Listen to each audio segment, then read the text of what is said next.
नमस्कार मित्रांनो, मराठी बोली या चॅनलमध्ये तुम्हा सगळ्यांचं स्वागत आहे. तर आज आनंदी या मालिकेचा आजचा 15 जूनचा भाग खूपच धमाकेदार झालेला आपल्याला बघायला मिळणार आहे. तर इथे आता आनंदी एकटीच घरात असते. त्याच वेळेस आता धनश्रीला मात्र खूपच त्रास व्हायला लागतो. धनश्री आता लगेच वरनं आपल्या रूममधनं खाली हॉलमध्ये येते. कोणी आहे का? आई ग, असे ओरडत धनश्री आता कसंबसं खाली येते. तिला पाणी हवं असतं. ती आता तिथे खुर्चीवरती बसते. आता धनश्रीचा हा आवाज ऐकून आनंदी बाहेर येते. धनश्रीताई, काय होतंय तुम्हाला? काय हवंय का तुम्हाला? तुम्हाला त्रास होतोय का? तेव्हा धनश्री म्हणू लागते, ए तू हो बाजूला. कोणी आहे का सुनीताताई? माझ्यासाठी पाणी घेऊन या, असे आता धनश्री ओरडत असते. त्याच वेळेस आनंदी आता पटकन किचनमध्ये जाते आणि आता धनश्रीसाठी पाणी आणि जेवणाचं ताट घेऊन येते. आनंदीच्या हाताची खूप आग होत असते, कारण इस्त्रीचा खूपच चटका बसलेला असतो आणि सगळा हात लाल झालेला असतो. पण कसंबसं आनंदीने आता पाणी आणि ते ताट आणलेलं असतं. तेव्हा लगेच आनंदी म्हणू लागते, धनश्रीताई चला बरं पटकन 2 घास खाऊन घ्या आणि पाणी प्या, तुम्हाला बरं वाटेल. तेव्हा लगेच धनश्री म्हणू लागते, ए आनंदी, तू का आणलंय पाणी? मला तुझ्या हातचं पाणी नकोय. चल निघ इकडनं, मला नकोय सांगितलं ना. त्यावर लगेच आनंदी म्हणू लागते, धनश्रीताई असं नका करू.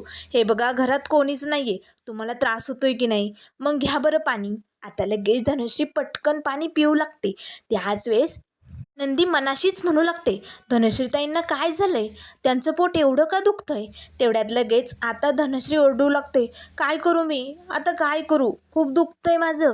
तेवढ्यात लगेच आता धनश्रीचा टेबलवरती फोन असतो, तो वाजू लागतो. आनंदी आता पटकन फोन उचलते. तर आत्ता शिल्पाची जी मैत्रीण असते ना, सीमा मॅडम, तर सीमा मॅडमचा फोन आलेला असतो. आनंदी फोन उचलताच म्हणू लागते, बोला ना, कोण आहे? तेव्हा सीमा म्हणू लागते, अगं धनश्री, तू माझ्या क्लिनिकमध्ये येणार होती ना, काय झालं? तेव्हा लगेच आता आनंदी म्हणू लागते, सीमा मॅडम तुम्ही आहात का? मी आनंदी बोलते. अहो धनश्रीताईंच्या पोटात खूप कळ येते, त्यांचं ना खूप पोट दुखतंय, काय होतंय ना काही कळत नाही हो. त्यावर लगेच आता सीमा म्हणू लागते, अरे बापरे, म्हणजे धनश्रीला त्रास होतोय का? मग आनंदी तू एक काम कर, तू ताबडतोब तिला हॉस्पिटलला घेऊन ये. क्लिनिकमध्ये आलं ना, तिची टेस्ट करूया आपण, मग लगेच तिला बरं वाटेल. त्यावर लगेच आनंदी म्हणू लागते, मॅडम हो पण ते शक्य नाही आहे. नाही म्हणजे घरात कोणीच नाही आहे आणि मी कसं एकटी घेऊन येणार त्यांना? त्यावर सीमा मॅडम म्हणू लागतात, हे बघ आनंदी, तुला हे करावंच लागेल. तू काहीही कर, पण लवकरात लवकर धनश्रीला क्लिनिकला घेऊन ये. तेव्हा आनंदी म्हणू लागते, ठीक आहे. आता फोन बंद होताच आनंदी म्हणू लागते, धनश्रीताई तुम्ही चला, तुम्ही पटकन माझ्याबरोबर सीमा मॅडमकडे चला बरं क्लिनिकला, तुम्हाला बरं वाटेल. त्यावर धनश्री तिचा हात झिडकारते, ए आनंदी, मला तुझी गरज नको आहे. तू इकडनं जा, मी तुझ्यासोबत कुठेही येणार नाही आहे. तेव्हा आनंदी म्हणू लागते, धनश्रीताई माझ्यावरचा राग नंतर काढावं, आत्ता ती वेळ नाही आहे. हे बघा, तुम्हाला त्रास होतोय ना, मग चला पटकन. त्याच वेळेस आनंदीचा पाय लगेच आता धनश्रीच्या हातात जे गोळ्याचं पॉकेट असतं ना, ते खाली पडतं आणि त्यावर आनंदीचा पाय पडतो. आनंदी पटकन ते पॉकेट उचलते आणि मनाशीच म्हणू लागते, धनश्रीताईंनी ह्या गोळ्या घेतल्यात का? कशाच्या असतील या? नाही नाही नाही, मला यांना लवकरात लवकर हॉस्पिटलला न्यावंच लागेल. त्याच वेळेस धनश्री आत्ता आनंदीला बाजूला ढकलते, मला नाही यायचं आहे तुझ्यासोबत. तेव्हा आनंदी म्हणू लागते, हे बघा धनश्रीताई, तुमच्या जीवाला धोका आहे, चला बरं पटकन. आता लगेच धनश्री आनंदीबरोबर निघालेली असते. आनंदी पटकन वॉचमॅन दादांना आवाज देते. वॉचमॅन दादा येतात. तेव्हा आनंदी म्हणू लागते, हे बघा दादा, अर्जंट मला एक फोन करायचा आहे, मी सांगते तो नंबर डायल करा बरं. आता लगेच त्यांच्या मोबाईलवरनं आनंदीने पिंट्याला कॉल केलेला असतो. आता फोन उचलताच आनंदी म्हणू लागते, पिंट्या, जिथे कुठे असशील ना, तिकडनं ताबडतोब लवकरात लवकर हवेलीच्या बाहेर रिक्षा घेऊन ये. 1 मिनटंही व्हायला घालू नको, लवकरात लवकर ये. आता फोन बंद होताच आनंदी म्हणू लागते, हे बघा दादा, पिंट्या येईलच रिक्षा घेऊन, आला की मला लगेच हाक मारा. त्याच वेळेस आता आनंदी लगेच धनश्रीला घेऊन पिंट्याच्या रिक्षेतनं आता क्लिनिकला निघालेली असते. तर इकडे फॅक्टरीत आता मालक साहेब भडकलेले असतात, कारण आता आरतीने मुद्दामहून परीक्षा नापास होण्यासाठी दिली, हे सगळं आता सत्य मालक साहेबांना शिर्के साहेबांनी सांगितलेलं असतं. तेव्हा मालक साहेब भडकतात आणि म्हणू लागतात, वेडी आहे का ही पोरगी? हिला एवढा हलगर्जीपणा करावासाच कसा वाटला? अरे हिला हिचं भलं कळत नाही आहे का? शिर्के, अहो एवढं बेजबाबदारपणाने कोणी वागतं का? त्याच वेळेस आता दरवाजात टकटक वाजतो. आता मालक साहेब आणि शिर्के साहेब बघतात तर आरती आलेली असते. तेव्हा लगेच आरती म्हणू लागते, मालक साहेब येऊ का? तेव्हा मालक साहेब म्हणू लागतात, या या, तुमचीच वाट बघत होतो. आरती आतमध्ये येताच म्हणू लागते, मालक साहेब मला ना जरा तुमच्याशी बोलायचं होतं. तेव्हा मालक साहेब म्हणू लागतात, हो एवढं महत्त्वाचं बोलायचं आहे? त्याआधी माझ्या प्रश्नाचं उत्तर दे. तू शिक्षणाबरोबर खोटेपणा केलाच कसा?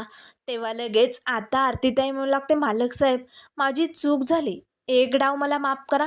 त्यावर मालक साहेब खूप भडकतात आणि ओरडतच म्हणू लागतात, आजकालच्या पोरांना ना शिक्षणाचं महत्त्वच राहिले नाही. अरे त्यांना संधी भेटते, त्यांच्या वेळेस सगळ्या सुखसुविधा उपलब्ध आहेत, पण त्याची त्यांना जाणीव नाही आहे. आमच्या वेळेस असं काहीच नव्हतं, पण शिक्षणासाठी आम्ही तरफडत होतो आणि शिक्षणाचे फायदे या पोरांना अजूनही कळत नाही. शिक्षणाने माणसाला मोठेपणा मिळतो, सन्मान होतो, विकास होतो, सगळं देश जग आघाडीवरती पुढं जातं. पण कधी कळणार हे आजकालच्या पोरांना? का ते अशी संधी गमावतात? हे बघ आरती, तू संधी गमावून मोठी चूक केली. अगं यात तुझंच भलं होतं ना. शिक्षणाचा फायदा कधी कळणार आहे तुला? सांग ना.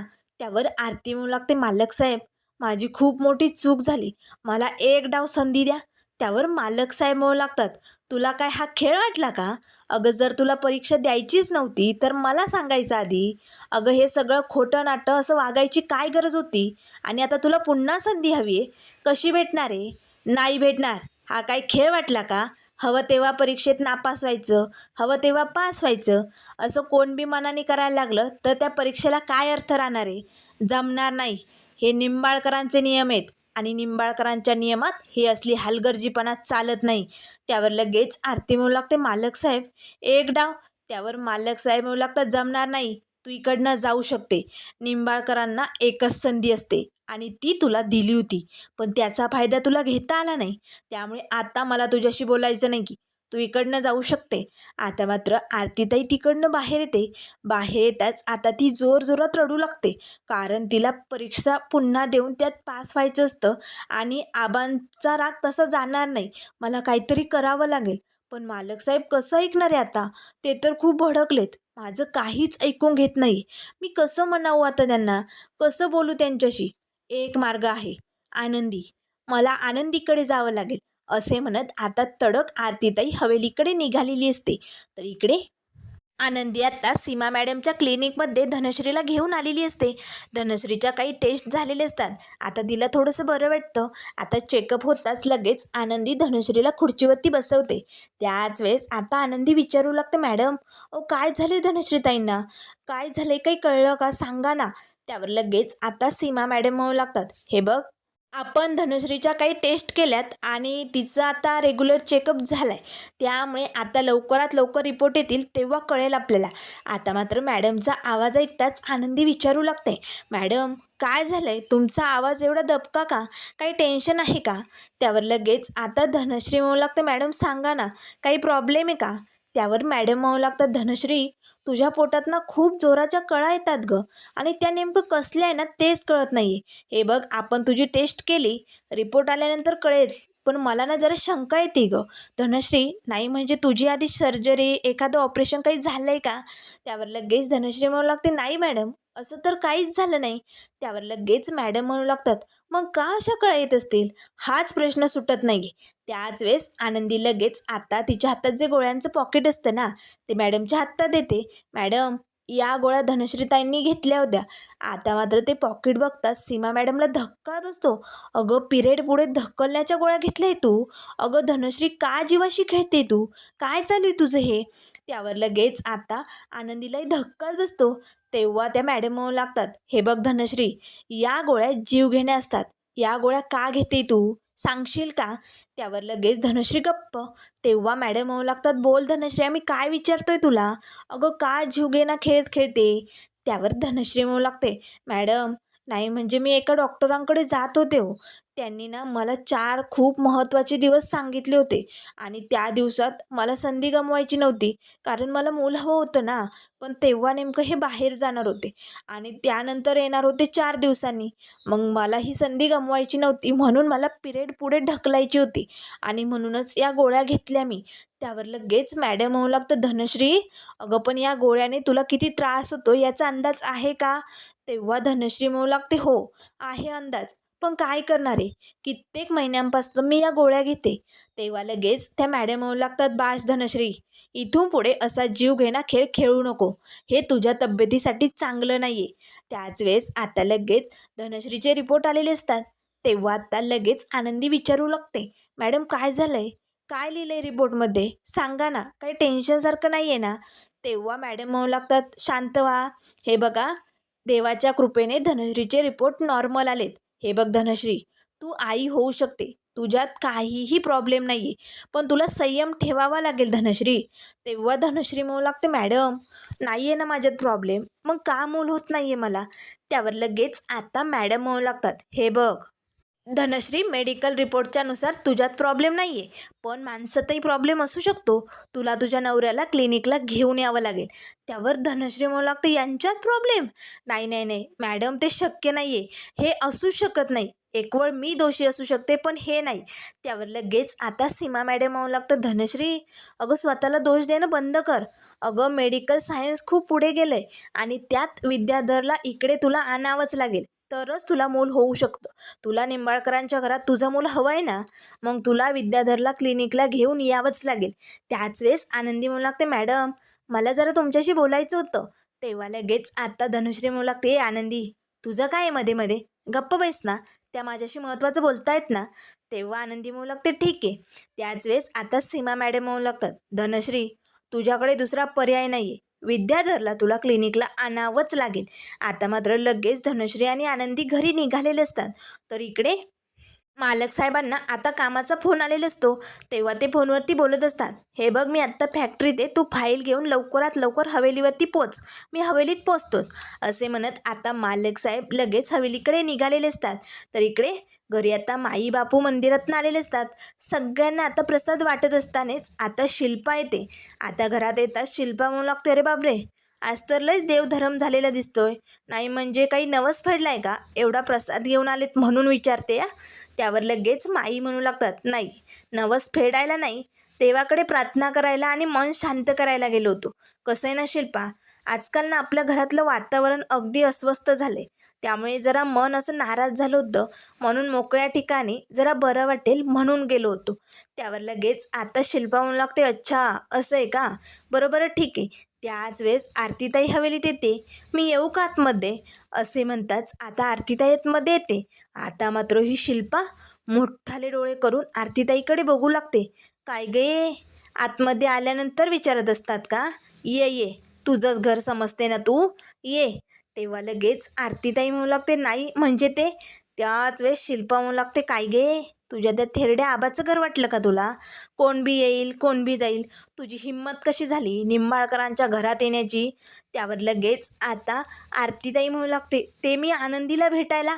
तेव्हा शिल्पा हसतच म्हणू लागते, अरे बापरे, तुझ्या आनंदीने मापटं ओलांडून या घरात गृहप्रवेश केलाय ना, तिचं घर झालंय ना, लबाडलंय ना तुम्ही माझ्या युगंधरला, म्हणून आली हक्क दाखवायला. त्यावर लगेच माई म्हणू लागतात, शिल्पा अगं काय बोलतेस तू, अगं आनंदीची बहीण आहे ती, येऊ दे ना मग तिला, तिचं काही आनंदीकडे काम असेल. तेव्हा लगेच आता शिल्पा म्हणू लागते, या गरीब लोकांना काय काम असतात, यांना ना फक्त दुसऱ्यांना लुबाडायचं जमतं, कशाला आली तू, बोल लवकर कशाला आली.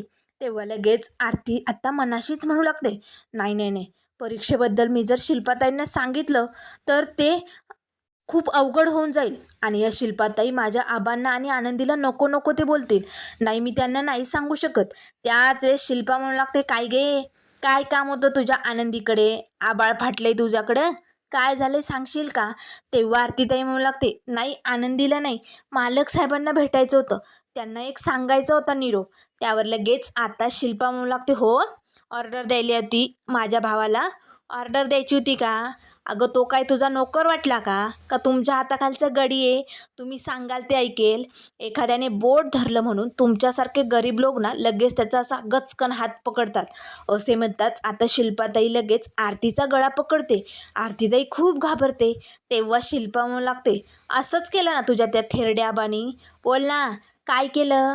मालक साहेब माझ्या आनंदीला वाचवा, तिच्या आबरूचा प्रश्न आहे, मालक साहेब तिचं आयुष्य खराब होऊन जाईल हो, तिच्याशी कोणीतरी लग्न करा. आणि मग माझ्या युगंधरला बरोबर तुम्ही अडकवलं आणि त्या आंधळ्या पोरीला त्याच्या गळ्यात मारलं, असंच केलं ना. अगं तुमच्यासारखे गरीब लोक असेच असतात, सहानुभूती दाखवतात आणि मग मदत करणाऱ्याचा हातच पकडतात. बोल ना, असंच आहे ना तुमच्या मनात? म्हणूनच आली ना इकडे हक्क दाखवायला. त्यावर आरतीताई म्हणू लागते, नाही शिल्पाताई तुम्ही चुकीचं समजताय, मी असं नाही म्हणायला आले हो. त्यावर लगेच शिल्पा म्हणू लागते, गप्पा बाईस, तुमच्यासारख्या गरीब लोकांची किंमत काय आहे, लायकी काय आहे ना, हे मला चांगलंच माहिती आहे. तोंड वर करून आमच्या घरात येण्याची हिंमत कशी झाली ग? त्याच वेळेस माई म्हणू लागतात, बास शिल्पा, तू जरा जास्तच बोलते या. तेव्हा बापू म्हणू लागतात, हो शिल्पा, अगं निंबाळकरांच्या घरात प्रत्येक येणाऱ्या पाहुण्यांचा पाहुणचार केला जातो आणि जर असं धडधडीत तू त्यांचा अपमान केला तर हे युगंधरला अजिबात आवडणार नाही. त्यावर शिल्पा म्हणू लागते, एक मिनिट, युगंधरपर्यंत हे पोचूच देणार नाहीये मी. त्यामुळे हिचं काय करायचं ना हे मला चांगलंच माहिती. तेवढ्यात लगेच आरतीताई म्हणू लागते, चुकलं, माफ करा, पण खरंच महत्त्वाचं काम होतं म्हणून आले होते मी. त्याच वेळेस आता आनंदी आणि धनश्री येतात. आता मात्र आरतीताईचा आवाज येताच आनंदी म्हणू लागते, आरतीताई तू? आता लगेच आरतीताई पटकन आनंदीजवळ जाते. तेव्हा आनंदी म्हणू लागते, आरतीताई तू रडतेस का? त्याच वेळेस शिल्पा येते आणि पटकन या आरतीला बाजूला ओढते. काय गे, काय गुलूगुलू बोलायचंय तुला तुझ्या बहिणीशी? बोल ना, तू या घरात कोण समजते स्वतःला, सांग ना. त्याच वेळेस आता लगेच शिल्पाचं आनंदीकडे लक्ष जातं आणि काय गे आनंदी, कुणाला विचारून घराबाहेर पडली होती? आणि या धनश्री बरोबर? आणि धनश्री, तुझी मती गुंग झाली का? अगं तुला कळत नाही आहे का? तू या आनंदीबरोबर हिंडायला लागली आता. त्याच वेळेस आता लगेच शिल्पा म्हणू लागते, आनंदी उत्तर दे, कुठे गेला होता तुम्ही, ते पण न सांगता. त्याच वेळेस माई म्हणू लागतात, बा शिल्पा, तू त्यांच्या दोघींमध्ये पडू नको, गेलत्या असतील कुठे हिंडायला, जाऊ दे ना मग. तू जा, आत्ताच आली ना, रूममध्ये जा, आराम कर. धनश्री तू पण जा. आता शिल्पा आणि धनश्री आपल्या रूममध्ये निघून जातात. माई बापू आतमध्ये निघून जातात. आरतीताई पटकन आता आनंदीजवळ येते आणि आनंदीला मिठी मारून रडू लागते. तेव्हा आनंदी विचारू लागते, काय झाले आरतीताई, समद काही ठीक आहे ना? अगं बोल ना, कसलं टेन्शन आलंय, का रडतेस? आता झालेला सगळा प्रकार आरतीने आनंदीला सांगितलेला असतो. आनंदीला मात्र धक्काच बसतो. आरतीताई असं तू वागलीस? माझा ना माझ्या कानावर विश्वास बसत नाहीये ग. तेवढ्यात लगेच आता आनंदी आणि आरती दोघी सोफ्यावरती बसतात. त्याच वेळेस आता हवेलीत मालक साहेब आलेले असतात. आता मात्र दोघींचं बोलणं चालू असतं. मालक साहेब शांतपणे त्यांचं बोलणं ऐकत असतात. तेव्हा लगेच आरती म्हणू लागते, आनंदी, आनंदी प्लीज तू मालक साहेबांशी बोल ना गं. हे बघ ते तुझं नक्कीच ऐकतील. मला एक संधी हवी गं. मी खूप मोठी चूक केली. मला आबांचं स्वप्न पूर्ण करायचे, मला खूप मोठं व्हायचं आहे गं, पण मी मोठी चूक केली. त्यामुळे प्लीज आनंदी, मालक साहेब ऐकायला तयार नाही आहे. तू जर म्हटली ना तर ते नक्कीच मला एक संधी देतील. बोलशील ना आनंदी, सांग ना. आता मालक साहेब आनंदीकडे बघत असतात. त्याच वेळेस आनंदी लगेच आरतीताईचा हात बाजूला लोटते आणि उठून उभी राहते. आरतीताई, नाही आरतीताई, अगं आपल्या आबांनी काय शिकवलं आहे आपल्याला? स्वाभिमान कधीही विकायचा नसतो. अगं कष्ट करून जगायचं, पण स्वाभिमान विकून नाही, असं शिकवलं आहे आपल्या आबांनी. आणि आरतीताई, तू अशी चूक करूच कशी शकतेस गं? अगं आरतीताई, आपल्या आबांची शिकवण विसरली होती का तू? तू परीक्षेत नापास होऊन मोठी चूक केली, तू संधी गमावली आरतीताई. आता मात्र लगेच मालक साहेब डोळे भरून आनंदीकडे बघू लागतात. कारण या आनंदीचे विचार हे सगळं मालक साहेबांना खूप आवडलेलं असतं. पण मालक साहेब आता खुश होतात. तर त्यानंतर मित्रांनो पुढील भागामध्ये आपल्याला बघायला मिळेल. आता मालक साहेब फॅक्टरीत काम करत असतानाच आता लगेच एक पिऊन येतो आणि त्यांना ज्यूस देतो. आता हा पिऊन मात्र पैसे घेऊन त्या विद्याधरच्या ताब्यात विकला गेलेला असतो. त्यामुळे त्याने त्या ज्यूसमध्ये काहीतरी मिसळलेलं असतं, जेणेकरून मालक साहेब आता त्या गुंगीने बेशुद्ध होतील आणि इकडे विद्याधरचा डाव सक्सेसफुल होईल. आता मात्र घरी आनंदी हवेलीत असते. त्याच वेळेस आता हा विद्याधर मात्र तिच्या अंगावरती हात टाकण्यासाठी आलेला असतो. पण मालक साहेब आता बेशुद्ध अवस्थेत असूनही आनंदीला कसं वाचवणार, पुढे काय काय होणार, हे सगळं लवकरच आपल्याला बघायला मिळेल. त्यामुळे मित्रांनो, अशाच मालिकेंच्या अपडेट पाहण्यासाठी चॅनलला लाईक करा, सबस्क्राईब करा. व्हिडिओ पाहिल्याबद्दल धन्यवाद.